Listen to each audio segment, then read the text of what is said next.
Hi, everybody, and welcome to Conversations with Kate. I'm so glad that you can be with me tonight as we talk about some amazing volunteering that's happening in our food ministries here at St. James, and specifically Friday night grab and go dinner and Saturday morning showers, clothing ministry, breakfast, and the incredible camaraderie and friendship that's part of all of it. Tonight's conversation with Kate is pre-recorded, so unfortunately I'm not going to be able to see your comments in the chat as I usually do, but I hope that you will enjoy this conversation as I will, and enjoy meeting Leah and Justin and re-meeting the wonderful Margaret Ecker. Leah is a volunteer on Friday nights at our grab and go dinners at St. James. So say hello to everyone, Leah. Hi, everyone. And you may have seen her on the website. She's sort of standing beneficently over hundreds of bags of dinner. And also say hello to Justin Vega. Justin? Hello. Yeah, it's great to have Justin here. Don't get too attached. He's actually been an intensely involved and important volunteer, moving on to the next stage right now. But I wanted him to be with you tonight because he has a wonderful perspective for us that's really important. And say also hello to Margaret Ecker. You and I have had the pleasure of talking with Margaret before, but she's here again tonight because she's so much a part of the evolution right now of what's happening at St. James. Margaret, say hello to everyone. Hey. Okay, great. So I want to just get started by asking you, Leah, tell me about what you do when you're not with us on Friday evenings at St. James. Well, I'm a graphic designer and photographer at a stationery company in Culver City. That's my day job. Mm-hmm. And then I live in Koreatown, so close to St. James. And I actually found out about St. James by doing ballet at the Y, where I met Tony, who is one of the other volunteers at the Friday Night Soup Kitchen. Doing ballet at the Y? Yeah. Tony, and that's how, oh my gosh, I didn't know that story. She's talking about Tony Kim, who is just a wonderful guy. And was he doing ballet too? Mm-hmm. Yeah. Oh, that's so great. I love it. And what about you, Justin? What's your day job and how did you hear about St. James? Sorry, I was on mute. Normally, I'm a mechanical engineer. I work in biotech, but I moved out here, relocated for my job. Unfortunately, that fell through after coronavirus. And I was actually working on a nonprofit called Bags into Beds with my roommate. And the nonprofit, we deal with plastic films where we create bags out of that can be used as beds. So we sew the plastic film into a fabric, and then we're able to deliver those to shelters for our unhoused neighbors. And I love like the engineering aspect of creating a product, but I definitely did not know much about the homeless issue in the Los Angeles area until I got here. So I was looking on LA Works to try to get involved in the community, and I found out about St. James. And it was actually completely booked when I signed up. So I just tried anyway. And then Margaret reached out, and yeah, it was a great fit. And what is LA Works? LA Works is a website where you can find various volunteering opportunities. So yeah, it's a really great opportunity for anyone that just wants to jump in. Mm. And jumping in is really what you all did. Just to take everyone back for a minute. Before the pandemic, and Margaret, you know how true this is, we had so many volunteers from the church who are older, and when the pandemic hit, we were very worried about safety, and so we made a kind of a rule that anybody 65 and older should be staying home and staying safe, right? That question is to me? Yes. Yes, absolutely. It was heartbreaking for everybody. It had been, the soup kitchen, um, as I'm sure the audience knows, it's been around for like 20 years, and many of the volunteers have been. And so that break in their usual source of sustenance for the soul and the spirit and giving back was all suddenly over, but so was our supply of people to make it happen. Exactly. And that's why, amazingly, through LA Works and through the ballet class at the Y, we were able to get, and lots of other, I think our volunteers have had all sorts of different routes to this work. We were able to get a whole new community of volunteers, of people who were a little bit safer in the midst of the virus. And so, Leah, I remember the very first night that you started, and I think it was the very first night that we were making grab and go dinners, right? Can you remember that night and what it was like? Yeah. So, I didn't really know what to expect. I just sort of reached out to Tony to see if he needed help because I was at home. I had been sent home from my job, and I knew that all over LA, people were kind of thrown into different situations. And there was, that was back when people were like rushing all the grocery stores to buy up all the food. And so there was a lot of people experiencing food shortages. And I just felt like, I want to pitch in where I can. And so we just showed up and we were making sandwiches and bagging up meals for people to take. So I didn't know what to expect, but I'm glad I showed up. I know. And just for people who don't know, I mean, when I say a grab and go bag, I mean, it sounds like a sandwich and chips, but describe what's in that bag. So we always have soup. We have like a plastic container of soup, and then we have like a takeout container that usually has some kind of pasta dish or rice dish, like a main dish that has a carb and a protein and vegetables in it. And then we always have sandwiches. We give them a half of a peanut butter and jelly sandwich and a half of a tuna salad sandwich, so people can trade if they don't like one or the other, or some people like both and it works out. And then we usually have a piece of fruit, and sometimes, and we usually have a pastry from Cake House. Cake House, our friends in Koreatown. That's right. If you live in Koreatown, you know about Cake House, right? Yeah, absolutely. They're so generous. And like you said, a piece of fruit. And then is there a drink as well? I mean, milk? We do. We also give out orange juice and water. Yeah. And then some, it varies. Sometimes there's extra things around that we roll into it, and it's a special day or something, like cookies or something. But so it's a bag full of a lot of really good food, isn't it? Yeah.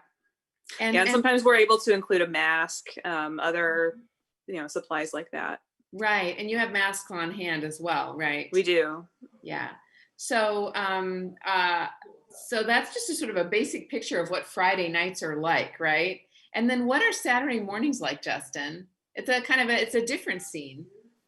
Yes, people are definitely trying to get freshened up from the week. So they go there mainly for the shower, and then having a nice pair of fresh pants or a nice shirt that's just like fresh out the wash is all the better after the shower. So a lot of people hanging out. We put out a lot of chairs so people just have a safe space to relax. They don't feel like they're in the way.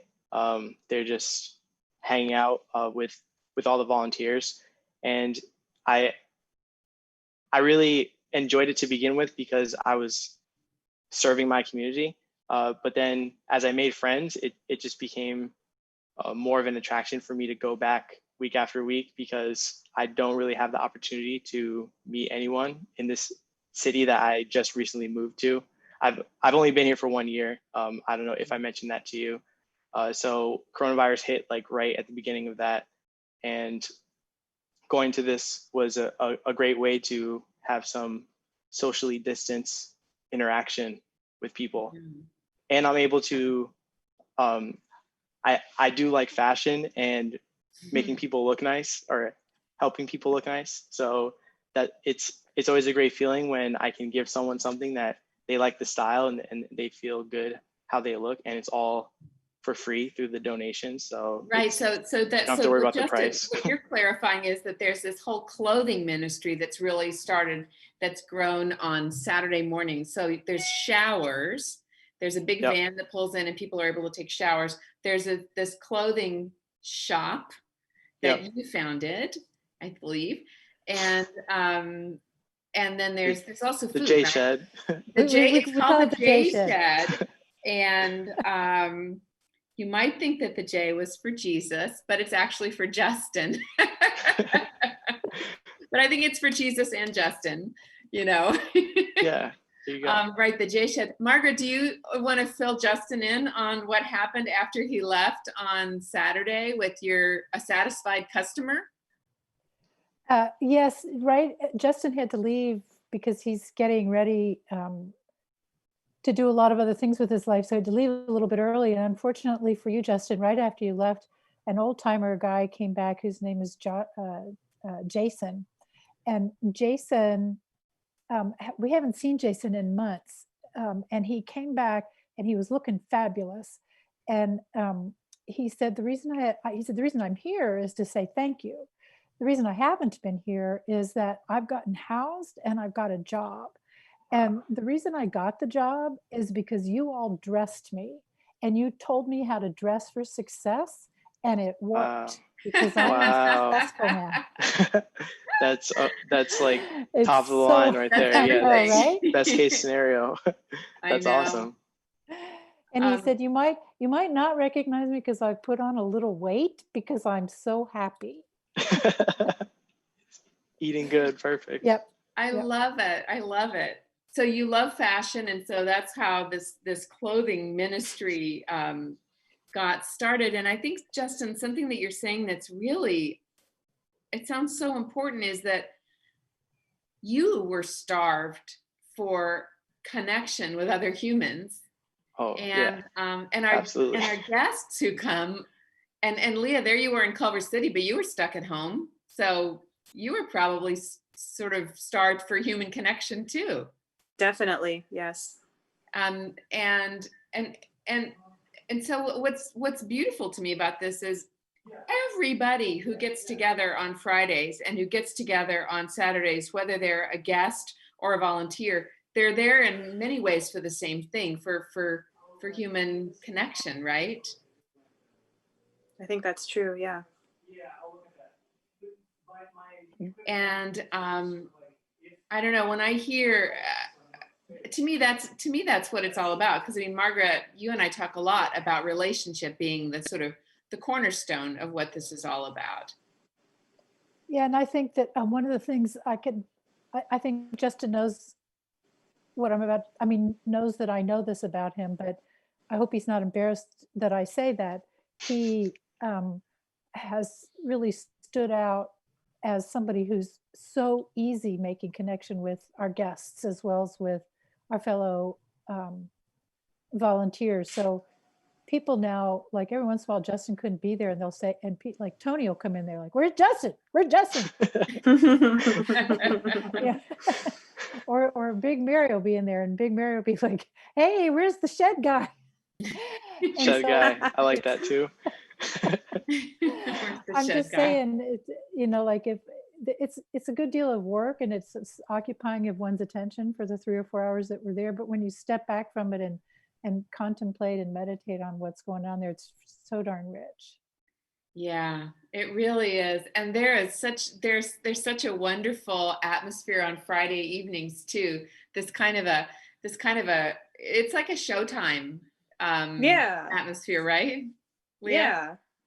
Yeah, there's definitely like a hustle up and get ready for the first couple hours. Like when we're bagging everything, it's kind of like a good little bit of adrenaline to just get it all ready, and then we put it all out there and we have kind of a rush and we get everyone their food, and then it slows down, and that's when you can kind of like take time and connect with people a little more.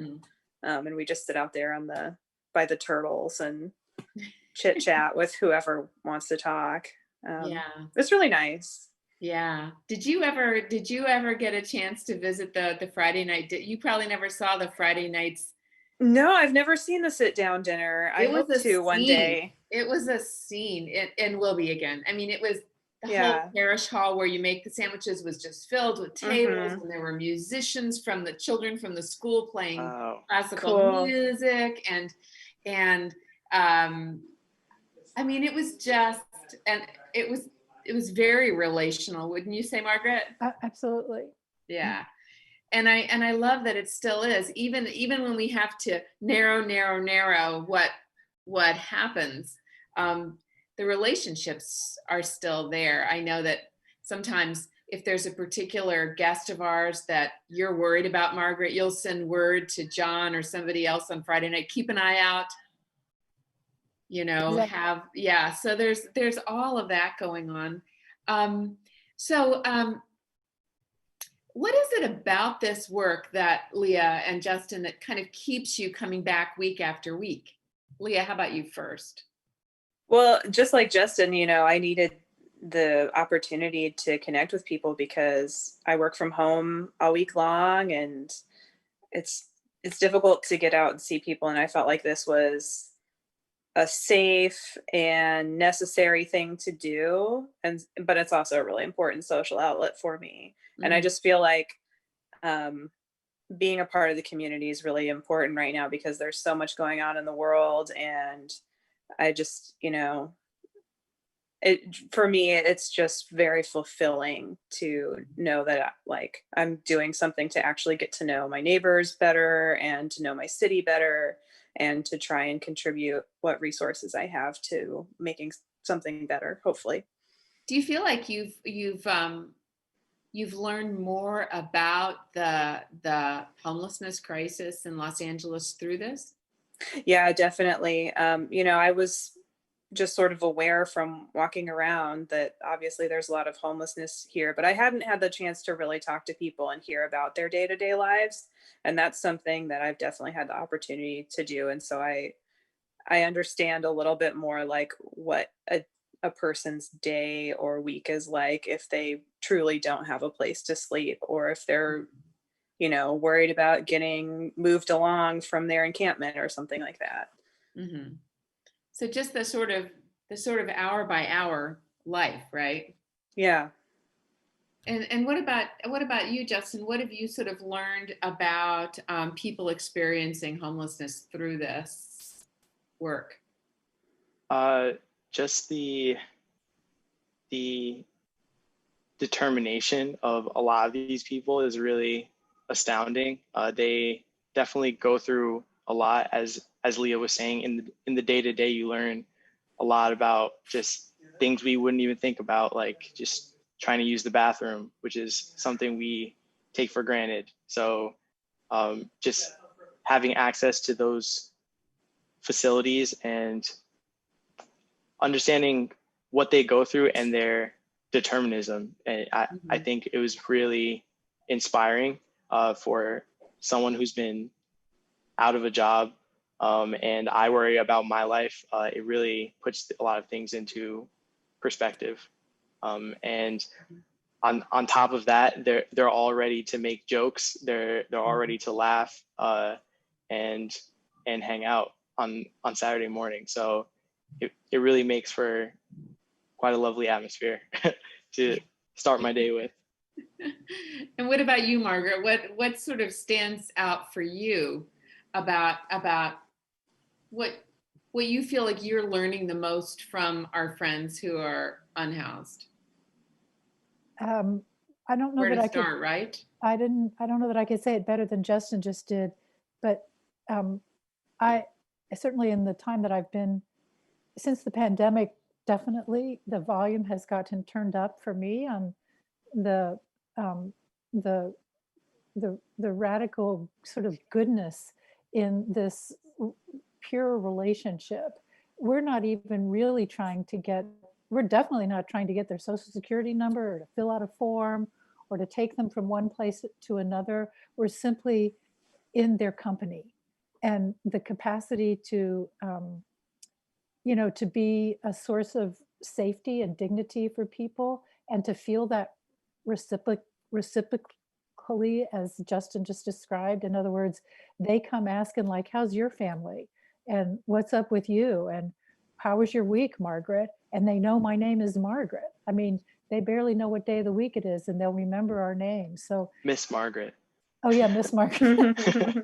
I like how Tracy tries to make you come to church. Tracy, who never misses any service. I know ever. Justin and Leah, you both know Tracy, I bet. Yeah. So he's the most faithful I don't think I do. churchgoer at St. James of anybody. And so he loves to tease Margaret about that. He says, I'll be at church on Sunday. Where are you going to be? Yeah, Margaret. Because I know you won't be here. I love that Tracy's the church police. And we don't even have services now except once a month out on the field, but he's there. He's the first one there. And he's also policing people who aren't there. I love it.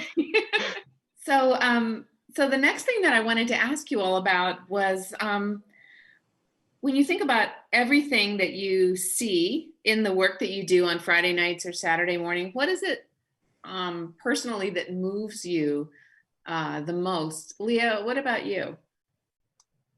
I think it's just the kindness through the struggle that I see people, still obviously experiencing a lot of difficulties and fear and uncertainty in life, but showing up and just with their full humanity and just happy to connect and with a lot of grace. Mm. Mm. Can you think of a particular moment that felt really clear to you? I'm gonna toggle over to Justin. Just think about it for a minute. Okay. Probably there's a million, and so it would be hard to find one. But Justin, what about you? What moves you? When I'm at the shower, and I think Margaret just gave the best anecdote.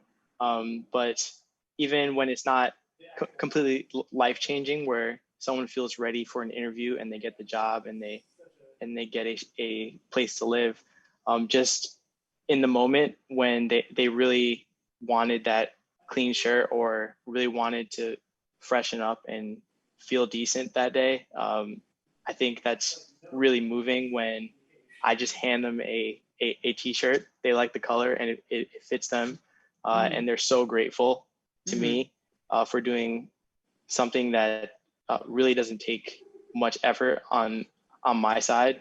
So it's really a blessing all around in that transaction. So that's what's really moving to me. Just being able to help and the profound gratitude that they have for the work that we're able to do and the services that we provide on Saturday morning. And it sounds like you're talking about moments of real simplicity too. Yes, absolutely. Yeah, sometimes they, a lot of the time, we don't have the correct size for some people, and they'll say, "Oh, do you have socks?" And then, yeah, I have a pair of socks, and they're, thank you so much. Like, thank you. I don't have any socks, and it's just one pair of socks. So it's not like I created a whole outfit for them or wardrobe. It's just a pair of socks. But that transaction breaks the ice, and then I'm talking to them later while they're grabbing a bite to eat, and then we're having a word about something else. And what about you, Leah? Is there like a moment that stands out for you, just among the many? Well, we do have a gentleman come named Mr. Shepard, and he's I understand he's a longtime soup kitchen personality, but I connected with him the first night that I was there, and he's an artist. He goes around with a notebook full of drawings that's got like 200 drawings in it or something, and he was showing them all to me, and I'm an artist as well, and so we were talking about that, and he was like, okay, just pick out the ones you like, and then I'm gonna do them in color for you. And so I was okay, and I wrote, he had numbers on all of them, so I wrote down the numbers that I liked, and he came back and he had made like an exact reproduction from his sketchbook, but like in color And he's done this several times now, like brought me some art, and he always calls it a scholarship. Like he's like, if you do this, if you hang it up in your apartment and someone wants to buy it from you, that's a scholarship. And I was like, okay, you're looking out for me, like and I just appreciate that. I think that everyone has something cool to share with the world, and he really just shows up and with his full self. And isn't Margaret, isn't Mr. Shepherd also musical? I think he plays He might the have a sax, trombone as the well. trombone, right? So But he used to play. serenade on Friday nights indoors, right? Right. He wasn't always exactly with the program, but he was always there. I mean, he sort of played at his own at his own pace, but we loved it. That's wonderful though, Leah, that artist to artist connection. Yeah. And Justin, you with the fashion to fashion connections. Yeah. And then when you think about these relationships, what's something that upsets you? That's a funny word. I mean, I'm not asking for you to complain randomly, but I mean, yeah, it hurts your heart, right? I could go first on that, or go ahead, Justin. Go ahead. So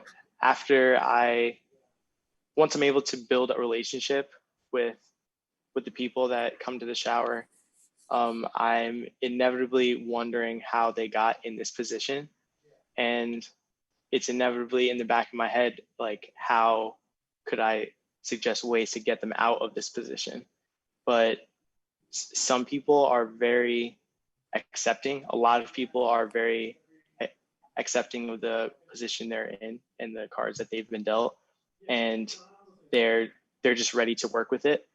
And I really love seeing the growth of people that I care about. So that's upsetting to me that that's just something that I learned a lot about our unhoused neighbors, is that we can do everything we can to try to help, but they also need to want to help themselves. And sometimes that's not the case. And sometimes you just have to accept that and accept them for who they are. And you can have a whole relationship past all that if you're able to forget it. And that's kind of what I've been doing. Once you become a figure that you want to get their social security number, or want to get all this information about them and tie all this responsibility to the relationship, then it gets a lot more complex, as Margaret pointed out. So that's just something that's been a little frustrating. I would like to see them constantly progressing, like the anecdote that Margaret shared, and that's just not possible with every single person that you meet. When you care about somebody, you want what's best. You want them to thrive. And so it sounds like you're talking about how to love someone in the moment for exactly who they are, which is how you put it really well too, Leah, that they're bringing all of themselves to that moment. You're bringing all of yourself to that moment. But at the same time, it sounds like you're painfully aware of all the barriers that they face and all the times they've been discouraged and mistreated by the system and distrust the system. And so it sounds like maybe your advocate's heart and then your just sort of brotherly love heart are kind of different in a way. Yeah. In that, but they're both involved, right? Yeah. Margaret, I mean, do you want to weigh in on that sort of that piece about, I mean, how we want to be advocating for change, and at the same time we want to meet people just exactly where they are? Well, yes, this is my personal opinion, but I hold it strongly that everybody should be housed, that it's that walking away from people on the street is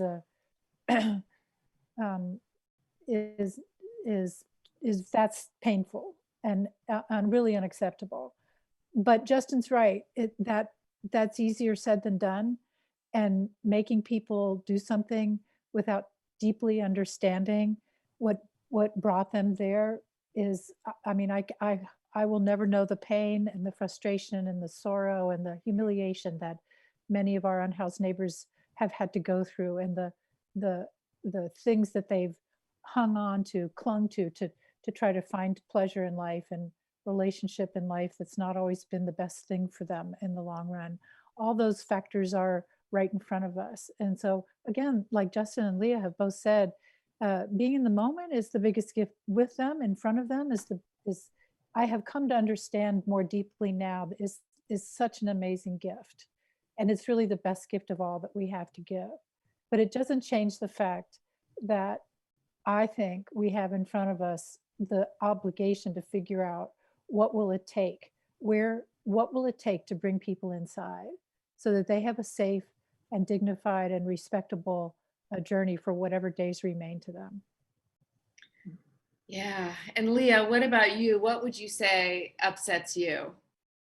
Well, I mean, just like Margaret, I see like the bigger picture with our homelessness crisis in LA, and I really think that it's unacceptable that we're such a wealthy city with so many resources, and yet we really haven't done what it takes to house as many people as we possibly can, and also provide health care. I see a lot of people who are struggling with all kinds of health issues that have just gone untreated and spiraled, grown worse and worse. And I just really believe that we owe it to all of our fellow humanity to figure out how do we extend housing and healthcare to as many people as possible.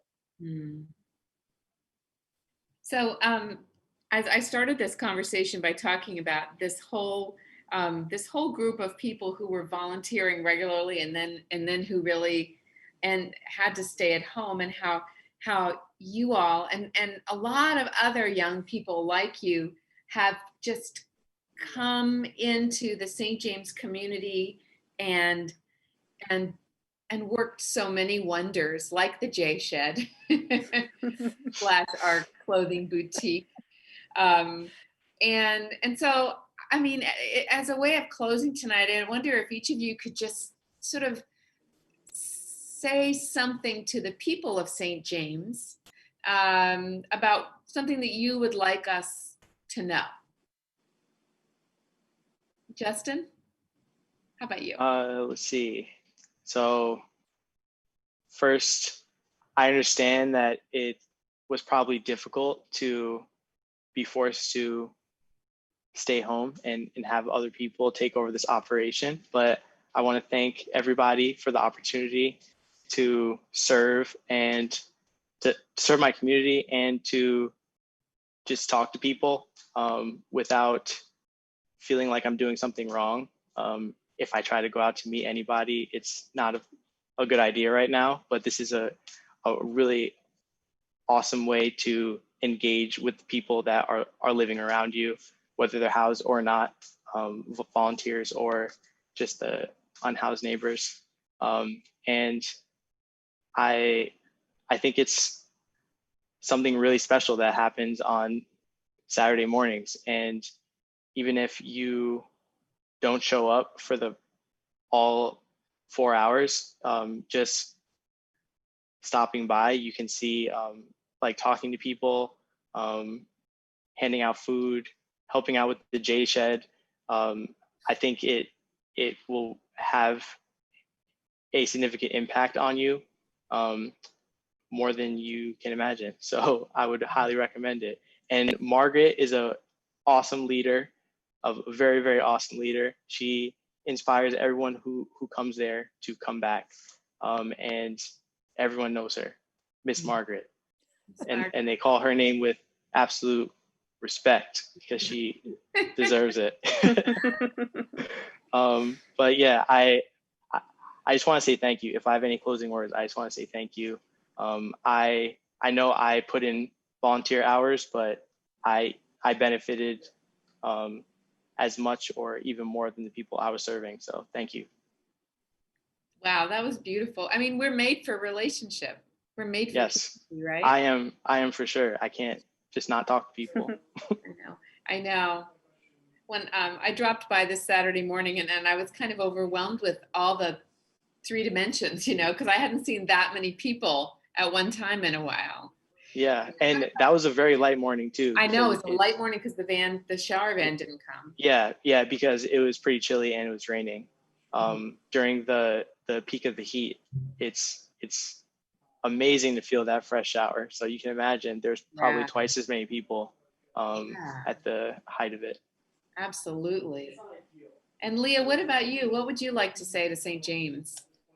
Well, I just, I have never been to St. James before I stepped into the soup kitchen that day in March. And I could feel that there was a strong community there. And there's photos up on the wall of past volunteers or current volunteers who are just staying home now. And there's the way things are organized. The soup kitchen has been made by many hands over the years, and I can really feel that influence. So I just want people to know that I can feel your work continuing, and we show up and we try to honor it and just bring some of our, I bring some of my own love and fun into it. And I'm just grateful. So I feel very embraced by the community, and I'm very grateful. So thank you. Well, I'm very moved that you are both thanking us for all that you have given. I mean, that's really amazing. Margaret, is there any final words you would like to say? I don't think I can really speak right now. Oh. But I can't help myself to say I can't believe how you all the 2 of you just spoke like that. It's like you don't even know these 20 people who still talk on the phone every week, but you somehow do.